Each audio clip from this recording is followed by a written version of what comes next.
Christmas আজকে ছুটির দিনে।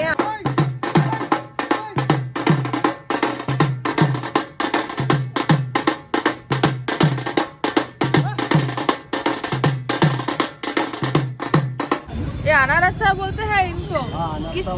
किससे बनाते हैं आप इसको? इसका चावल से बनता है, चीनी का चाशनी में डुबाया जाता है, तिल दिया जाता है, खोवा दिया जाता है। चावल दिया जाता है, खोवा दिया जाता है। तिल है। सबसे और बढ़िया लगेगा जो खोवा के बनाते हैं ना, अभी खत्म हो। কেক খেতেই হবে বড়দিনে এমন কেউ মাথার দিব্যি দেয়নি। ফুটপাত থেকে কিনে খাওয়া এই আনারসা দিব্যি লাগলো আমার খেতে। আজকে আমি চলে এসেছি ধানবাদে। বিসিসিএল থেকে দুদিনের আনন্দ মেলা একটা ইভেন্ট তৈরি করেছে, চলুন সেটাই দেখি।